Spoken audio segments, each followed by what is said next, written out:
है बच्चों, good morning. तो जैसा कि आप लोगों को पता है कि हमारा अभी केमिस्ट्री का जो है क्लास 10th का जो केमिस्ट्री का चैप्टर नंबर फर्स्ट जो है वो चल रहा है। तो अगर अभी तक आप लोगों ने मेरा इससे पिछला वीडियो नहीं देखा तो कृपया उसे भी जाकर देख लें। और चलिए, तो हम आज बिना समय गंवाए आगे बढ़ते हैं।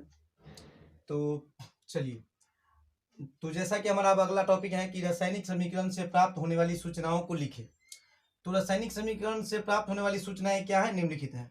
जैसा कि यह अभिकारकों एवं प्रतिफलों के संकेत या सूत्र की जानकारी देता है। ये क्या करता है, अभिकारकों एवं प्रतिफल। जैसा कि मान लीजिए कोई पदार्थ है नाइट्रोजन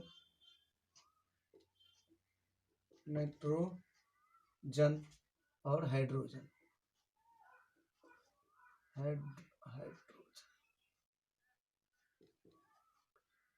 जब ये आपस में विक्रिया करता है तो क्या बनता है, अमोनिया।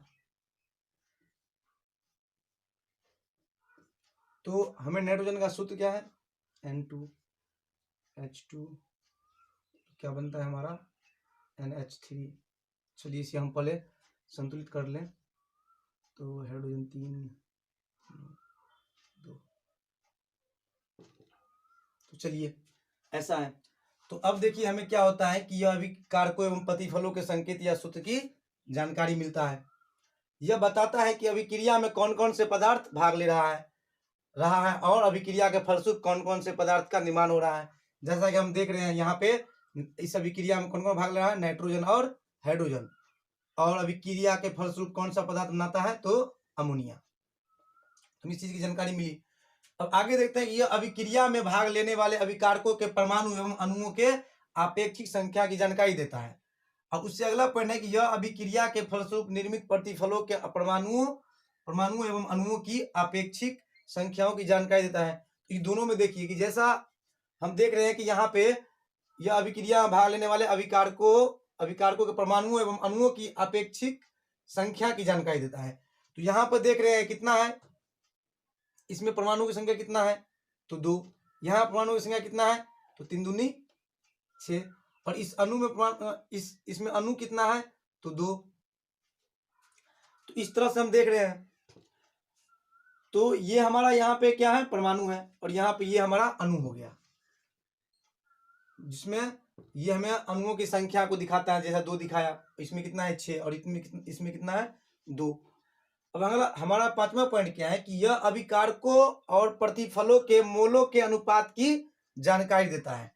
यह अभिकारकों और प्रतिफलों के मोलों के अनुपात की जानकारी देता है। तो यहाँ पे हम देख रहे हैं कि यहाँ पे नाइट्रोजन का कितना मोल है, यहाँ पे 1, यहाँ पे हाइड्रोजन का 3 मोल, और यहाँ पे जो है अमोनिया कितना है, 2 मोल। तो ये हमें ये मोल है, 1 मोल, 2 मोल। चलिए, तो यही है कि यह अभिकारकों और प्रतिफलों के मोल के अनुपात की जानकारी दे, यानी 1:3:2 के रूप में इसमें मोल है। अब उससे अगला पॉइंट हमारा क्या है कि यह अभिकारकों और प्रतिफलों के द्रव्यमान का अनुपात बताता है। द्रव्यमान, जैसा कि मोल आप देख रहे हैं कि ये द्रव्यमान में भी ऐसे ही होगा। जैसे 1 आयतन यहां पे हो गया, आपको कितना 3 आयतन, और ये 2 आयतन। और इसको हम ग्राम में दिखाते हैं तो होता क्या कि नाइट्रोजन का जैसे हमारा परमाणु जो द्रव्यमान होता है, परमाणु भार जो होता है, जैसे कि नाइट्रोजन का परमाणु संख्या कितना हुआ 7, तो अंदाजा हम लोग दुगुना करके लगाते हैं। तो अगर हम ग्राम में दिखाया जाए तो नाइट्रोजन का परमाणु संख्या 7, तो इसका जो है इसका जो परमाणु द्रव्यमान यानी भार जो है वो कितना होगा, तो 7 दूना 14 हो गया। जब एक नाइट्रोजन में उसका परमाणु भार 14 ग्राम है, तो यहाँ तो 2 परमाणु है, तो कितना हो गया, तो यहाँ पे देखा था तो कितना हो गई है, 28 ग्राम। इसी प्रकार अगर यहाँ पे हाइड्रोजन में दिखाए तो हाइड्रोजन में कितना हो जाता है, तो हाइड्रोजन में हो गया आपका, जैसे हाइड्रोजन का परमाणु द्रव्यमान 1 होता है, तो अगर 2 हाइड्रोजन है तो कितना हो गया, 1 दूनी, 1 को 2 से गुना करेंगे 2 हो गया, और यहाँ पे 6, 2 को 3 से गुना करेंगे तो कितना हो गया 6। तो यहाँ पे हमारा कितना है हाइड्रोजन कितना ग्राम है, 6 ग्राम। अब यहाँ पे बात किया जाए NH3 इसका, तो जैसा कि 6 ग्राम आपको हो गया हाइड्रोजन, 6 ग्राम हो गया, और ये हो गया 28 और 6, 28 और 6 हो गया आपको 34। तो जैसा कि इसमें 34 ग्राम क्या है, अमोनिया बना है। चलिए, तो चलिए इस तरह से हमारा इस क्वेश्चन का जवाब है। तो आप लोग इसे देखिए और हम अगले क्वेश्चन की ओर बढ़ते हैं। ये अगला हमारा क्वेश्चन है कि रासायनिक समीकरण के उपयोग से क्या लाभ है।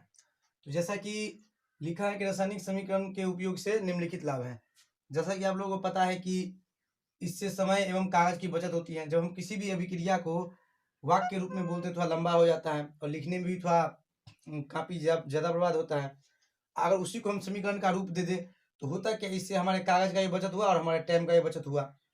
अब अगला है कि रासायनिक समीकरण की सहायता से प्रतिफल की एक निश्चित मात्रा के निर्माण के लिए आवश्यक अभिकारकों के द्रव्यमानों की गणना ठीक ठीक से की जाती है।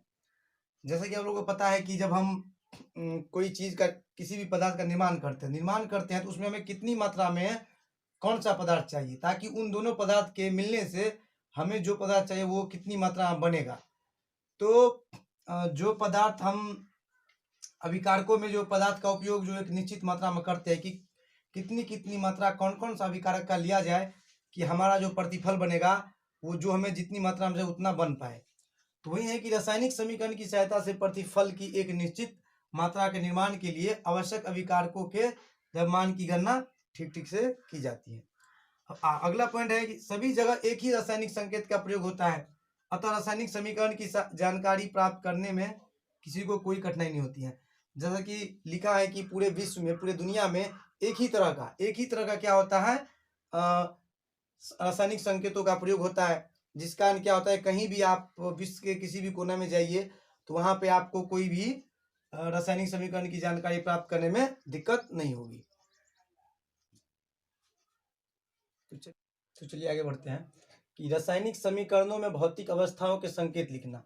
अब जब हम संकेत लिखते हैं तो वो कैसे होता है, देखिए उसके अवस्थाओं को, जैसे भौतिक अवस्थाओं को हम कैसे दर्शाते हैं कि कौन सा, जैसे कि अगर देखा जाए तो जल हमारा तीनों फॉर्म में होता है, कभी लिक्विड के फॉर्म में, कभी ठोस के फॉर्म में अर्थात सॉलिड के फॉर्म में, और कभी कभी होता है क्या, गैस के फॉर्म में भी होता है।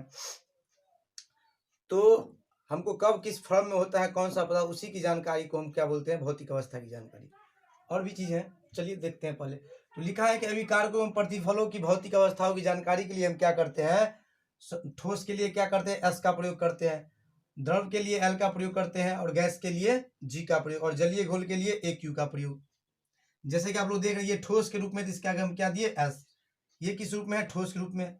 ये CO2 जो कार्बन डाइऑक्साइड है, गैस है, वो किसके रूप में है, गैस के रूप में। अब यहाँ पे देखिए कि जिंक किस रूप में है, एस सॉलिड के रूप में अर्थात ठोस के रूप में, और ये किसके हैं, जलीय घोल के रूप में, H2SO4 किस रूप में है, जलीय घोल के रूप में। और जब ये अभिक्रिया करता है तो देखिए ये जो हमें प्राप्त होता है किस रूप में, तो जलीय घोल के रूप में, और H2 किस रूप में प्राप्त होता है, गैस के रूप में। तो चलिए अब अगला पॉइंट है कि उष्माक्षेपी एवं उष्माशोषी अभिक्रियाओं की जानकारी। अब हमें किसी भी, जो कोई भी अभिक्रिया होगा, रासायनिक अभिक्रिया जो होगा, तो वो जो हमारे पास अगर समीकरण रहेगा तो हम कैसे समझेंगे कि ये उष्माशोषी है या उष्माक्षेपी। तो उष्माशोषी या उष्माक्षेपी को दिखाने के लिए क्या करते हैं कि हम अभिक्रिया में जो तीर के निशान होता है, तीर के निशान के अगर हम दाएं ओर अगर प्लस उष्मा करके लिखा रहता है तो हम समझ जाते हैं कि वो क्या है, उष्माक्षेपी अभिक्रिया। और यही चीज अगर तीर के निशान के पहले प्लस उष्मा करके अगर लिखा रहेगा तो इसका मतलब ये होता है कि वो अभिक्रिया, वो रासायनिक अभिक्रिया किस प्रकार का अभिक्रिया है, उष्माशोषी अभिक्रिया। तो चलिए आगे देखते हैं। आगे जब किसी भी रासायनिक अभिक्रिया का फलस्वरूप गैस निकलता है तो उस गैस को हम कैसे दर्शाते हैं, तो उस गैस के आगे में क्या करते हैं, ऊपर की ओर हम तीर के चिन्ह से दिखाते हैं, जैसा कि यहाँ पे गैस निकल रहा है। अब अवक्षेप बनने की जानकारी अगर हमको कैसे पता चलेगा कि हमें कोई भी जब रासायनिक अभिक्रिया होता है तो कौन सा पदार्थ हमें नहीं चाहिए, जो पदार्थ हमें अभिक्रिया का फलस्वरूप जो पदार्थ बनता है और वो पदार्थ हमें नहीं चाहिए, तो वही हमारा अवक्षेप होता है। तो यहाँ पे हम देखते हैं कि जब AgNO3 जब HCl के साथ अभिक्रिया करता है तो AgCl प्लस HNO3 बनता है। तो हमें ये पदार्थ नहीं चाहिए, हमें तो ये पदार्थ चाहिए, तो ये नहीं चाहिए, तो ये हमारा क्या हो गया, अवक्षेप। अब ये जो हमारा अवक्षेप बना है, तो इस अवक्षेप को हम कैसे दिखाते हैं, तो वहां पे तीर के निशान को क्या करते हैं, उसके आगे नीचे की ओर हम दिखाते हैं। चलिए इसका और भी पॉइंट है जो हम आगे देखते हैं अभी। तो देखिए कि अभिक्रिया की शर्तों की जानकारी। तो ये होता क्या है कि अभिकारक और प्रतिफल के बीच में जो तीर का निशान रहता है, अगर जैसे अभिकारक हो गया और प्रतिफल, तो अभिकारक में कितना ताप या दाब देते हैं तो हमारे प्रतिफल का जो निर्माण होता है, तो इसमें कितना ताप या दाब देने पर जो हमारा प्रतिफल बना है, वो जो ताप होता है, उस ताप को हम क्या करते हैं, तीर निशान के ऊपर में लिखते हैं। ठीक है, चलिए अब आगे क्या है कि अभिक्रिया की उत्क्रमणीयता की जानकारी। अब कोई भी उत्क्रमणीयता अभिक्रिया है, उसकी जानकारी हमें चाहिए, या हमको ये पता करना हो कि वो अभिक्रिया उत्क्रमणीयता है कि नहीं। तो वहां पे दिया क्या रहता है कि तीर का निशान क्या होता है, एक दूसरे के विपरीत इसी प्रकार से होता है, एक ऊपर की ओर और एक दूसरा नीचे की ओर, जिससे हमें जानकारी मिल सके कि ये उत्क्रमणीयता अभिक्रिया की पहचान है। तो चलिए अब हमें ये उत्क्रमणीयता अभिक्रिया क्या होती है, ऊष्माक्षेपीय अभिक्रिया क्या है, ऊष्माशोषी अभिक्रिया क्या है, इस सब की जानकारी हमें अब अगले क्लास में लेना है। ठीक है, तो चलिए आज के लिए इतना ही।